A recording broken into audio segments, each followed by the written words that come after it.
नमस्कार, मैं हूं रंजीत कुमार और शुरू हो चुका है देश का मूड मीटर। क्या अब तीसरा विश्व युद्ध होकर रहेगा? क्या थर्ड वर्ल्ड वॉर की आग में अब दुनिया जलेगी ही जलेगी? आखिरकार तीसरे विश्व युद्ध के लिए क्या ट्रिगर पॉइंट साबित होने वाला है रूस और यूक्रेन की जंग, चीन की विस्तारवाद नीति या फिर ट्रंप का अड़ियल रवैया?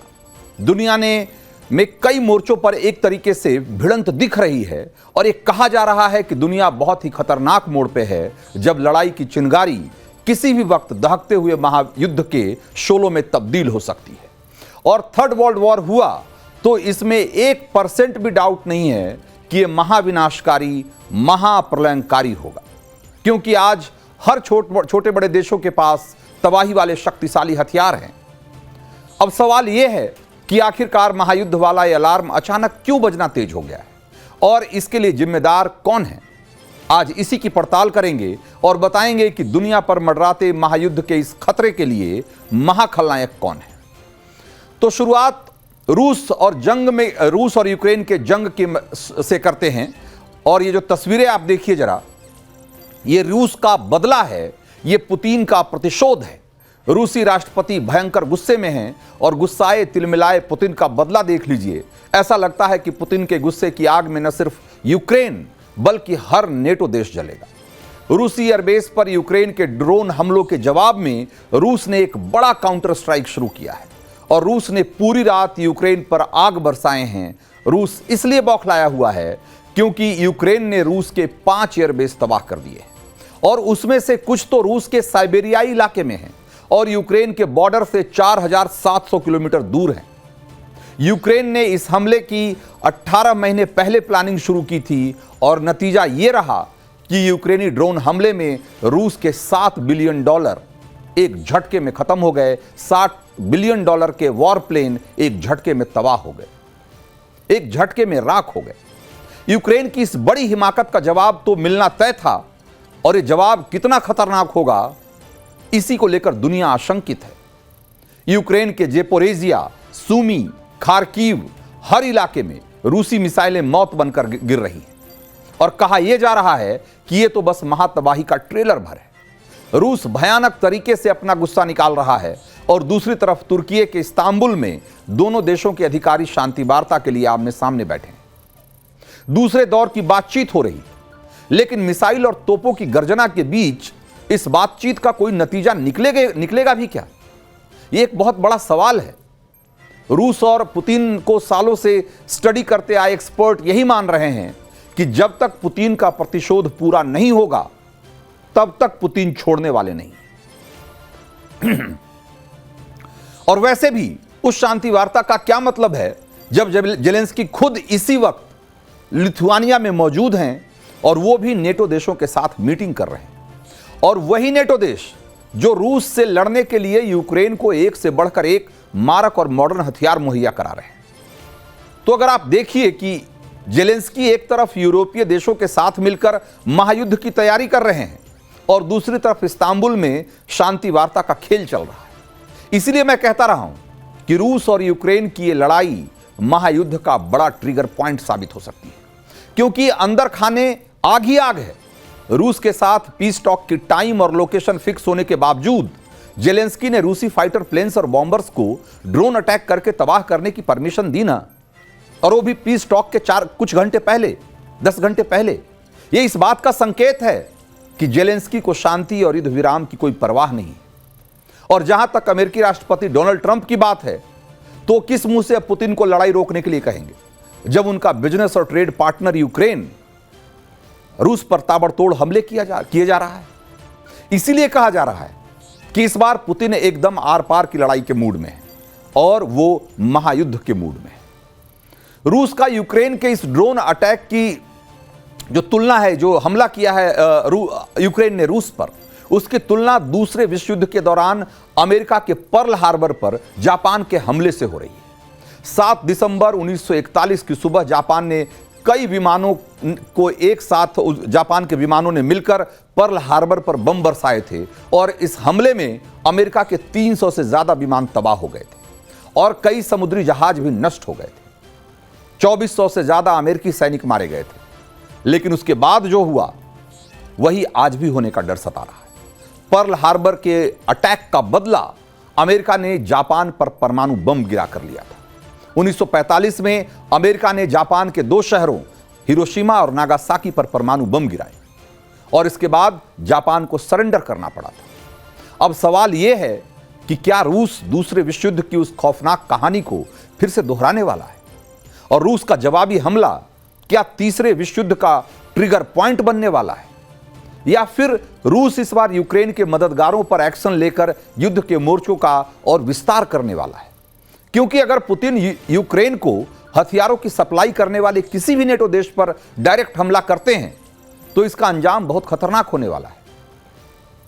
वैसे भी यूके के पीएम कीर स्टारमर ने आज ही कहा है कि हम रूसी हमले की आशंका को नजरअंदाज नहीं कर सकते, यानी कि यूरोप के देश इस बात से आशंकित हैं कि इस बार बदले की कार्रवाई में रूस यूरोप के दूसरे देशों को टारगेट कर सकता है, खासकर उन देशों को जो कि यूक्रेन को प्रत्यक्ष या परोक्ष रूप से मदद कर रहे हैं।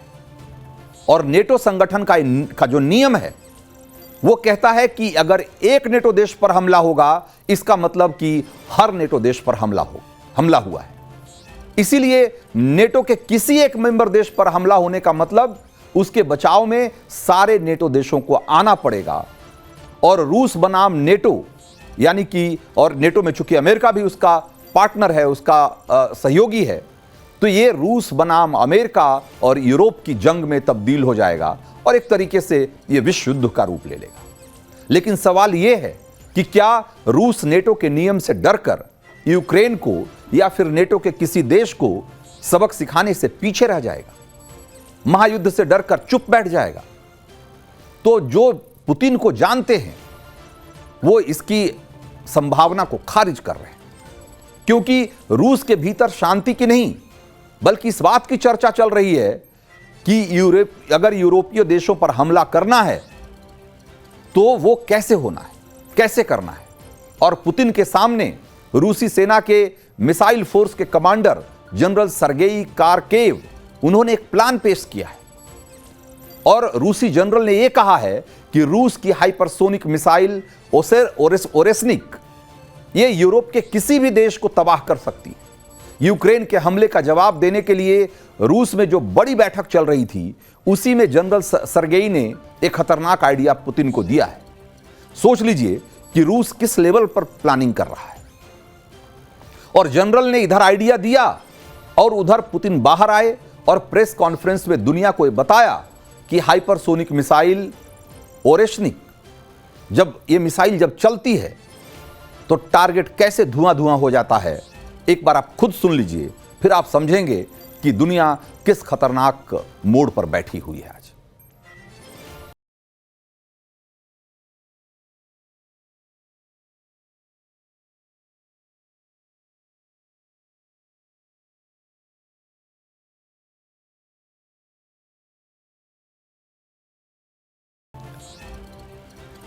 तो रूस की hypersonic missile Oreshnik multi range ballistic hypersonic हथियार है जो दुश्मन के किसी भी मॉडर्न डिफेंस सिस्टम को भेदने की ताकत रखती है। ओरेस्निक मिसाइल आवाज की रफ्तार से 11 गुना तेज है और कहा जा रहा है कि यह 13,500 किलोमीटर प्रति घंटे की रफ्तार से उड़ान भरती है और टारगेट को ध्वस्त कर देती है। और इसकी स्पीड का अंदाजा इस बात से आप लगाइए कि महज 19 मिनट में यह रूस से लंदन पहुंच सकती है और 15 मिनट में फ्रांस के भीतर किसी भी टारगेट को तबाह कर सकती है। पोलैंड के भीतर किसी भी टारगेट को तबाह करने में इसे 8 मिनट से भी कम का वक्त लगेगा। और ओरेस्निक मिसाइल की रेंज भी खतरनाक है। ये 5000 किलोमीटर से अधिक दूरी तक मार करने में सक्षम है, यानी ये इंटरकॉन्टिनेंटल बैलिस्टिक मिसाइल है। ओरेस्निक मिसाइल पर न्यूक्लियर वॉरहेड भी तैनात किया जा सकता है। तो ओरेस्निक मिसाइल वाली वार्निंग देकर पुतिन ने अपने इरादे साफ कर दिए, लेकिन दूसरी तरफ जेलेंस्की मानने को तैयार नहीं है। अभी भी जेलेंस्की उकसाऊ बयानबाजी कर रहे हैं। लिथुआनिया में यूरोपीय देशों के साथ बैठक में जेलेंस्की ने अपना वो भड़काऊ एजेंडा जारी रखा है और कहा है कि यूरोप अमेरिका के पास रूस से बेहतर हथियार है। जेलेंस्की ने इसी बैठक में दावा किया कि बेलारूस के रास्ते रूस यूरोप पर हमला करने की साजिश रच रहा है और रूस को रोकना है तो यूक्रेन को और हथियार मिलने चाहिए। साफ है कि यूक्रेन यूरोपीय देशों से एक तरीके से रूस का डर दिखाकर ज्यादा से ज्यादा हथियार हासिल करने में जुटा हुआ है और यही वजह है कि महायुद्ध का अलार्म और तेज हो गया है। वैसे भी बीते हफ्ते जब ट्रंप ने रूस पर आग से खेलने का एक तरीके से आरोप लगाया था, तब खुद पूर्व रूसी राष्ट्रपति दिमित्री मेदवेदेव ने तीसरे विश्व युद्ध की वार्निंग दे दी थी और ऊपर से रूस यूक्रेन की इस भिड़ंत में जैसे कि ये आग में घी डालने का काम हुआ है।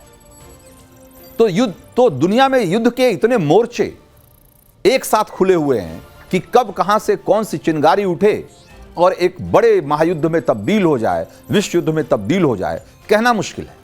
उदाहरण के लिए एक और मोर्चा है, वो है चीन का मोर्चा, चीन और जापान का। रूस यूक्रेन लड़ाई के लिए चीन सीधे सीधे अमेरिका को विलन बताता रहा है और बताया जा रहा है कि चीन का यह भड़काऊ खेल अब अलग खतरनाक टर्न ले रहा है। चीन को सबक सिखाने के लिए अमेरिका भी तैयार है और इस बार चीन बनाम अमेरिका की लड़ाई में सेनकाकू द्वीप जो है वो एक नया अड्डा बनता दिख रहा है, एक नया मोर्चा बनता दिख रहा है। दुनिया जानती है कि चीन की नीति विस्तारवाद की नीति रही है, मतलब दूसरे देशों की जमीनों पर अवैध कब्जा करो और अपना झंडा फहरा दो। तो चीन यही साजिश जापान के साथ रच रहा है। पूर्वी चीन सागर के सेनकाकू द्वीपों को चीन अपना बता रहा है और जाहिर सी बात है कि जापान अपने द्वीपों की रक्षा के लिए पीछे नहीं हटेगा और यही अमेरिका को भी एक तरीके से, चूंकि जापान की सुरक्षा की जिम्मेदारी अमेरिका के पास है, तो यहां चाहे अनचाहे अमेरिका को चीन के खिलाफ मोर्चा लेना पड़ेगा। इसीलिए अमेरिका ने जापान के सेनकाकू द्वीपों की रक्षा के लिए अपने F-35 फाइटर जेट्स भेज दिए और जापान ने सेनकाकू के पास होन्शु द्वीप में एक कोमात्सु एयरबेस है, उस पे इस अमेरिकी फाइटर्स को तैनात कर दिया है। तो एक तरीके से देखिए कि वहां भी हालात कितनी तेजी से बदल रहे हैं। हालांकि फिलहाल जापान और चीन के बीच सीधे युद्ध की स्थिति नहीं है, लेकिन लगातार सैन्य और नौसैनिक टकराव जिस तरीके से बढ़ रहे हैं इस इलाके में, और चूंकि दोनों ताकतवर देश हैं, जापान को अमेरिका का साथ मिला हुआ है और चीन से पहले ही वो बहुत खार खाए हुए हैं लोग, तो इसीलिए कहा जा रहा है कि ये सेनकाकू वाला मसला किसी भी समय एक बड़े युद्ध में तब्दील हो सकता है और एक तरीके से एक ट्रिगर पॉइंट बन सकता है। और यही चीन हमारे पड़ोस में पाकिस्तान की आतंकी हरकतों पर भी पर्दा डालता रहा है। अभी भारत पाकिस्तान के बीच भिड़ंत में पाकिस्तान के चाइनीज मिसाइल और फाइटर जेट्स का इस्तेमाल किस तरीके से हुआ, इसको दुनिया ने देखा। हालांकि हमने पाकिस्तान के इन तमाम चाइनीज हथियारों को नाकाम कर दिया, लेकिन एक बात स्पष्ट है कि दुनिया में युद्ध के कई मोर्चे खुले हुए हैं, कई फ्रंट सुलग रहे हैं और किसी भी देश पर अगर युद्ध थोपा जाता है तो पीछे नहीं हट सकता। इसीलिए कहा जा रहा है कि आज वाकई में तीसरे विश्व युद्ध का जो खतरा मंडरा रहा है उसको दरकिनार नहीं किया जा सकता, उसको नजरअंदाज नहीं किया जा सकता, क्योंकि कई बार आप युद्ध लड़ते नहीं, आपको युद्ध के लिए मजबूर किया जाता है, युद्ध आप पर थोपा जाता है। जैसे भारत को ऑपरेशन सिंदूर करना पड़ा, क्योंकि पाकिस्तान की तरफ से जो आतंकवाद है वो लगातार जारी है और ये किस बात की क्या गारंटी है कि पाकिस्तान अगली बार कोई ऐसी और हिमाकत नहीं करेगा। और अगर ऐसी कोई हिमाकत करता है तो भारत ने चूंकि कह दिया है कि कोई भी एक्ट ऑफ टेररिज्म, आतंक की कोई भी बड़ी वारदात हम उसे युद्ध की घटना के तौर पर देखेंगे, ये युद्ध की वारदात के तौर पर देखेंगे, एक्ट ऑफ वॉर की तरह देखेंगे। ऐसे में भारत के पास पाकिस्तान के खिलाफ एक्शन लेने के अलावा कोई दूसरा विकल्प नहीं बचेगा। इसीलिए दुनिया में आज के तारीख में जितने भी युद्ध के मोर्चे हैं, जितने भी जंग के मैदान हैं, वो सब बेहद खतरनाक टर्न ले रहे हैं और आने वाले दिनों में दुनिया किस तरफ बढ़ेगी इसको लेकर चारों तरफ लोग आशंकित हैं। तो देश का मूड मीटर में अब आगे बढ़ते हैं और आपको आगे दिखाते हैं कि राम मंदिर के स्वर्णिम शिखर पर सनातनी सीक्रेट क्या है।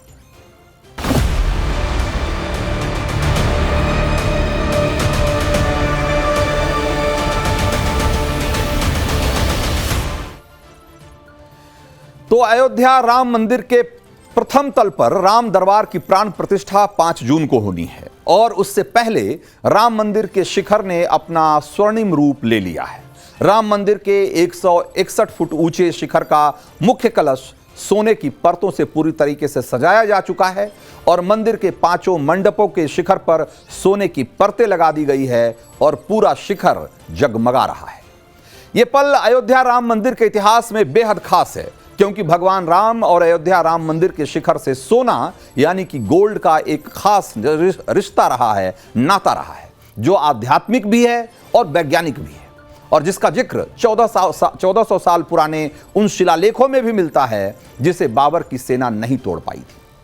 उस शिलालेख में उकेरी गई लाइनों को अगर मुगल आक्रमणकारी पढ़ पाते और उसका मतलब समझ पाते तो उस शिलालेख को उन्होंने नष्ट कर दिया होता, लेकिन वो ऐसा नहीं कर पाए। मूड मीटर में आज राम मंदिर के शिखर को स्वर्ण मंडित किए जाने की जो खबर है, उसके साथ वो अनटोल्ड स्टोरी बताने की भी है, जो कि सनातन के रहस्य से पर्दा उठाती है, जो कहता है कि मंदिर के शिखर के स्वर्ण कलश में ब्रह्मांड का एक गोल्डन रूल काम करता है, और वो गोल्डन रूल जो आस्था में चमत्कार के घटने की बुनियाद रखता है। इस पर मैं आगे बात करूंगा, लेकिन आपको अभी बताऊं कि राम मंदिर के शिखर पर सोने का क्या क्या काम हुआ है, तो जरा एक बार उसको देखिए। तो राम मंदिर के शिखर पर 10 फुट ऊंचे कलश पर सोने की परत चढ़ाई गई है और उसके ऊपर लगे लगभग 5.5 फुट ऊंचे आमलक यानी कि कलश के ढक्कन को भी स्वर्ण मंडित किया गया है, स्वर्ण जड़ित किया गया है, जबकि कलश के घेरे पर सोने की 10-10 फुट लंबी पट्टियां लगाई गई है। लेकिन ऐसा करने से पहले राम मंदिर के शिखर पर 20 गेज के तांबे की चादर की परत चढ़ाई गई और उसके बाद उसे स्वर्ण मंडित किया गया है। सनातन के नियम कहते हैं कि किसी भी मंदिर के मुख्य शिखर पर कलश स्थापना तभी की जाती है जब उसके निर्माण की वैदिक प्रक्रिया पूर्ण हो जाए, और यह नियम हर मंदिर पर लागू होता है। सनातन का नियम यह भी कहता है कि किसी मंदिर के शिखर को सोने से तभी बनाया जाता है, स्वर्ण मंडित तभी किया जाता है जब वो खास धार्मिक और पौराणिक महत्व का हो, समाज और संस्कृति पर जिसकी गहरी छाप हो। और इस हिसाब से अगर इसके महत्व के क्रम में अगर देखें तो मंदिर के शिखरों पर सोने के अलावा चांदी और तांबे की परत चढ़ाने की भी एक परंपरा रही है। और बात अयोध्या राम मंदिर की है तो पिछले 500 सालों से भारत के हर सनातनी राम मंदिर के इस भव्य रूप के साकार होने की वो कामना करते रहे हैं। राम मंदिर में भारत ही नहीं बल्कि दुनिया भर के हिंदुओं की आस्था है। इसीलिए 2019 में सुप्रीम कोर्ट के फैसले के बाद राम मंदिर निर्माण के लिए भक्तों ने सोने का दान करना शुरू कर दिया था। राम मंदिर जन्मभूमि तीर्थ क्षेत्र जो उसका ट्रस्ट का डेटा है वो कहता है कि साल 2019 से 2024 के बीच राम मंदिर को 20 किलो सोना और 14 किलो चांदी का दान मिला। और पिछले साल जनवरी में जब, माफ करिएगा किलो नहीं, इसको क्विंटल पढ़िएगा, 20 किलो सोना और 14 क्विंटल चांदी का दान मिला। और पिछले साल जनवरी में जब राम मंदिर का शुभारंभ हुआ तो उसके 1 महीने के अंदर ही राम मंदिर को 25 किलोग्राम सोना एक तरीके से फिर से दान में मिला। तो अगर देखा जाए तो करीब करीब 45 किलो सोने का दान अब तक मिल चुका है। राम मंदिर में शिखर से लेकर गर्भगृह के दरवाजों तक भक्तों का दिया हुआ वही सोना आज चमक रहा है। सनातन में स्वर्ण दान की एक खास महिमा रही है। जन्म से लेकर मृत्यु तक सनातन के 16 संस्कारों में सोने का दान होता आया है, और उसी नियम को ध्यान में रखकर राम भक्तों ने राम मंदिर के लिए भी सोना दान किया है। लेकिन शायद उनमें से बहुत सारे लोगों को ये नहीं मालूम कि सोने से भगवान राम और उनके कुल का भी बहुत खास रिश्ता रहा है। उसका भी रहस्य आगे खोलूंगा, लेकिन उससे पहले आपको ये बताऊं कि मंदिर के शिखर पर सोना लगाने के पीछे जो धार्मिक विधान है उसकी वैज्ञानिकता भी रही है। आधुनिक विज्ञान बताता है कि सोना वो धातु है जो हवा, पानी और वातावरण के साथ सबसे कम रिएक्शन करता है, और जो दूसरी चीजें हैं जो भी वातावरण में मौजूद है उसके साथ उसकी रासायनिक प्रतिक्रिया बहुत कम होती है। इसीलिए इसकी चमक ऐसी होती है जो कि सालों साल या कई बार दशकों और सदियों तक बनी रहती है। इसमें जंग भी नहीं लगता। तभी कहा जाता है कि शुद्ध सोने के आभूषण अगर हजारों साल तक भी जमीन के नीचे रहें तो उसमें कोई बदलाव नहीं होता। यानी मंदिर के शिखर से लेकर गर्भगृह तक सोना लगाने का जो एक तरीके से जो परंपरा है वो उसके टिकाऊपन की गारंटी है। और दूसरी महत्वपूर्ण बात, सोना सभी धातुओं में सबसे लचीला भी होता है, जिसे सबसे ज्यादा ताना जा सकता है। आपको मैं बताऊं कि 1 ग्राम सोने से 2 किलोमीटर लंबा तार खींचा जा सकता है। 1 ग्राम सोने से सिर्फ 2 किलोमीटर लंबा सोने का तार खींचा जा सकता है, बहुत बारीक। और 1 ग्राम सोने को 1 वर्ग मीटर की पतली शीट में ढाला जा सकता है। सोने के पत्थर में उसको पीटकर उसे सोना का पत्थर बनाया जा सकता है। यानी सोने की परत जो है वो सबसे आसानी से चढ़ने वाली परत होती है, और दूसरे धातुओं के मुकाबले सोने की कम मात्रा में भी किसी भी जगह को, ज़्यादा बड़ी जगह को आसानी से ढका जा सकता है। इसके अलावा ये जो है वो ज़्यादा डक्टाइल होता है, इसके चोट सहने की जो क्षमता होती है वो ज़्यादा होती है। यानी कि जब आप इसे हथौड़े से इसे पीटते हैं तो ये आसानी से फटता नहीं है, टूटता नहीं, यानी कि ज़्यादा लचीला होता है। और तीसरी बात, ये एकमात्र धातु है जिसका रंग पीला है। सोने का भगवान राम के वंश सूर्य वंश से कनेक्शन यहीं जुड़ता है। सूर्य की किरणों का रंग सोने जैसा पीला होता है, इसीलिए उनके कुल में भी सोने के दान की एक लंबी परंपरा रही। और इसीलिए स्वर्ण दान का मतलब सूर्य के तेज का दान माना जाता है, और जिसका कि पुण्य अक्षय माना जाता है। लेकिन मंदिर के गर्भगृह से लेकर शिखर तक सोने के इस्तेमाल की जो सबसे बड़ी वजह है वो सोने की उच्च विद्युत चालकता है। यानी कि सोना एनर्जी या यूं कहे कि करंट का या इलेक्ट्रिसिटी का सबसे अच्छा कंडक्टर होता है, सबसे शानदार कंडक्टर होता है। और यही वजह है कि हमारे मोबाइल के इलेक्ट्रॉनिक सिस्टम में भी सोने का इस्तेमाल होता है, और चांदी और तांबे का नंबर उसके बाद आता है। सोने के बाद जो सबसे ज़्यादा सुचालक माना जाता है, अच्छा कंडक्टर माना जाता है, वो चांदी है, और चांदी के बाद तांबा, और तांबे के बाद एल्युमिनियम। तो सोने का एनर्जी का हाई जो कंडक्टर होने की वजह है या इसका जो गुण है, यही गुण उसे ब्रह्मांड की एनर्जी से जोड़ता है, ऐसी हमारी मान्यता रही। यानी ईश्वरीय ऊर्जा के संचरण के लिए भी सोना बेहद महत्वपूर्ण माना जाता है। इसीलिए हमारे पूर्वज युगों युगों से मंदिर में सोना लगाते आए हैं। आधुनिक रसायन विज्ञान के पीरियोडिक टेबल में सोने का एटॉमिक नंबर 79 है, और आधुनिक विज्ञान कहता है कि सोना बिग बैंग के दौरान न्यूट्रॉन स्टार्स की टक्कर से जो सुपरनोवा न्यूक्लियर सिंथेसिस हुआ, उसके दौरान पैदा हुआ धातु है। ये वैज्ञानिक तथ्य भी सोने का संबंध ब्रह्मांड की ऊर्जा से जोड़ता है। और हमारे मंदिरों में देवताओं की प्राण प्रतिष्ठा जब की जाती है तो वैदिक विधानों के जरिए उनकी मूर्तियों में ब्रह्मांड की ऊर्जा का आवाहन किया जाता है। और मंदिर के गर्भगृह से लेकर शिखर तक सोना लगा हो तो ये माना जाता है कि ब्रह्मांड की उस ऊर्जा से कनेक्शन और आसानी से हो सकता है।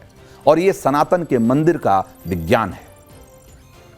मंदिर की बुनियाद रखे जाने के वक्त उसकी नींव में सोना क्यों रखा जाता है, ये भी जानिए। देवताओं की मूर्तियों पर स्वर्ण भस्म का लेप क्यों किया जाता है, और देवताओं की प्राण प्रतिष्ठा के वक्त उनके स्थान पर सोना क्यों रखा जाता है।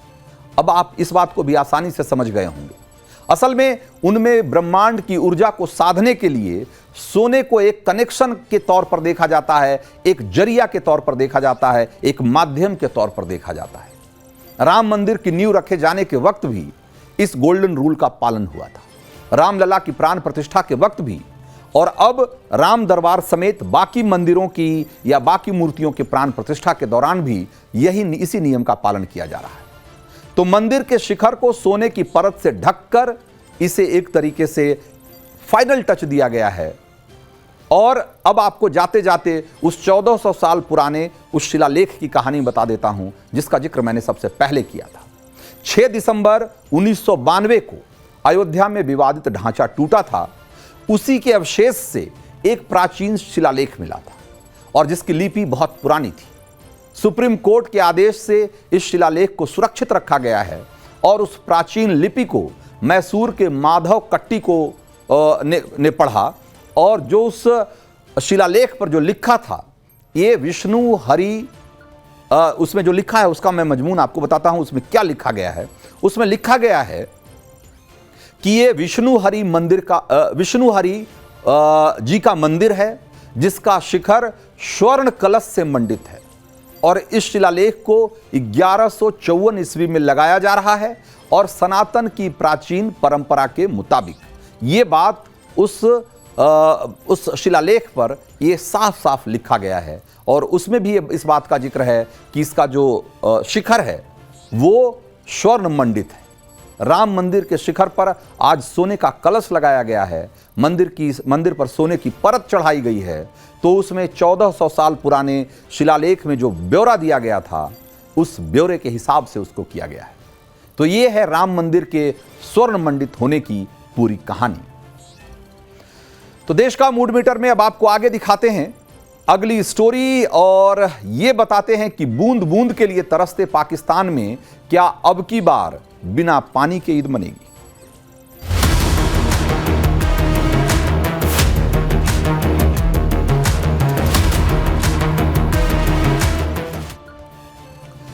तो 3.5 दिन के युद्ध के बाद पाकिस्तान को एक और तगड़ी मार पड़ी है। शनिवार को बकरीद है लेकिन पाकिस्तान में मुहर्रम जैसा माहौल है।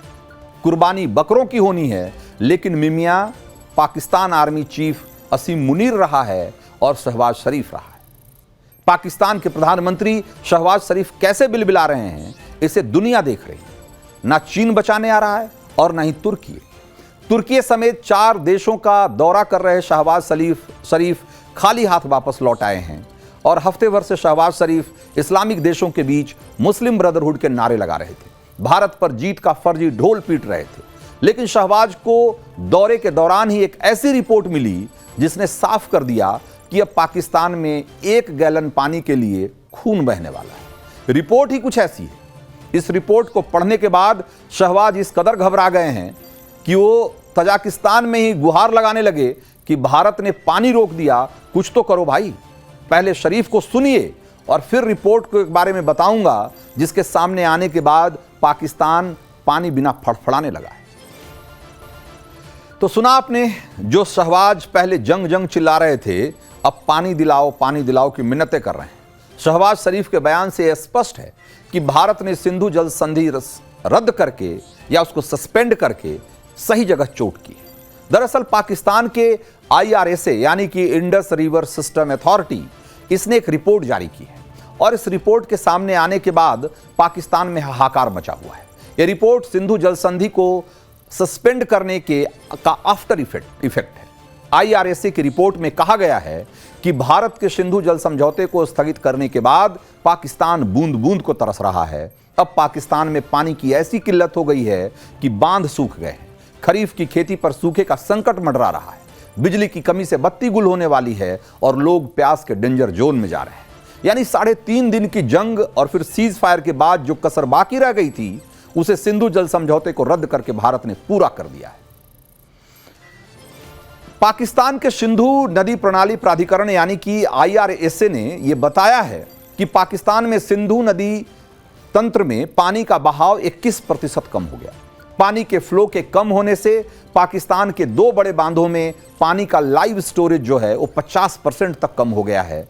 और इसमें पहला बांध है पाकिस्तान में झेलम नदी पर बना मंगला डैम और दूसरा बांध है सिंधु नदी पर बना तरबेला डैम। मंगला बांध की जो स्टोरेज कैपेसिटी है वो 5.9 मिलियन एकड़ फीट है, लेकिन भारत के वाटर स्ट्राइक के बाद उसमें सिर्फ 2.7 मिलियन एकड़ फीट ही पानी बचा है, यानी आधे से भी कम। और वहीं तरबेला बांध का जो हाल देखिए, ये 11.6 मिलियन एकड़ फीट की क्षमता वाला बांध है, लेकिन इसमें 6 मिलियन एकड़ फीट से भी कम पानी बचा हुआ है। और IRSA का कहना है कि इन दोनों डैम में इतना पानी भी नहीं है कि नहरों के जरिए खेतों तक उसे पहुंचाया जा सके। यानी खरीफ की खेती से पहले पाकिस्तान की कमर टूट गई है और खरीफ सीजन के शुरुआत में ही फसल बोने की उम्मीदें चकनाचूर होती दिखाई दे रही है। वहीं मंगल और तारबेला हाइड्रो पावर डैम को भी पूरा पानी नहीं मिल पाने से बिजली प्रोडक्शन 30 से 50% तक कम हो गया है। बिजली कम बनने से पाकिस्तान की फैक्ट्रियों पर ताला लगने की नौबत है। और ये जो रिपोर्ट है ये बताती है कि भारत का जो फैसला था सिंधु जल समझौते को सस्पेंड करने का, उसने पाकिस्तान को कितनी बड़ी चपत लगाई है। आने वाले दिनों में जैसे जैसे बुआई का सीजन नजदीक आएगा, पाकिस्तान को इसकी मार और इसका असर और ज्यादा समझ में आने वाला है। और चलिए अब चलते चलते हिंदुस्तान का मस्तक ऊंचा करने वाली खबर और तस्वीर आपको दिखाते हैं। भारतीय ग्रैंड मास्टर और मौजूदा वर्ल्ड चैंपियन डी गुकेश ने पहली बार मैग्नस कार्लसन को मात दी है। 19 साल के डी गुकेश की ये जो कामयाबी है वो बहुत खास है और इस मैच के आखिरी पलों में ये जो जिस तरीके से इसका फैसला हुआ वो भी चर्चा का विषय बना हुआ है, क्योंकि गुकेश से हारने के बाद 5 बार के वर्ल्ड चैंपियन कार्लसन अपना एक तरीके से आपा खो बैठे और चेस बोर्ड पर उन्होंने मुक्का मार दिया। ये आपको तस्वीरें मैं दिखा रहा हूं उसी समय की है।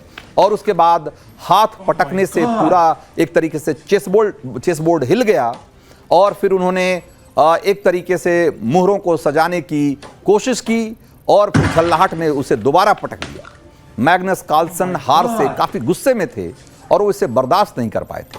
उनका ये रिएक्शन ये बताने के लिए काफी है कि वो गुकेश से मिली हार को पचा नहीं पा रहे थे। ये वही मैग्नस कार्लसन हैं जिन्होंने गुकेश के वर्ल्ड चैंपियन होने पर कहा था कि मुझे हराने वाला कोई नहीं, और उस वक्त कार्लसन का जवाब देते हुए गुकेश ने कहा था कि मौका मिला तो उनके सामने बिसात पर खुद को परख लूंगा।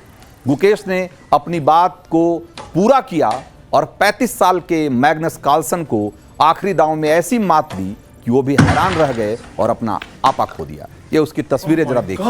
और उसके बाद जो गुकेश का रिएक्शन था, गुकेश का जो पूरा बॉडी लैंग्वेज था वो भी देखने लायक था।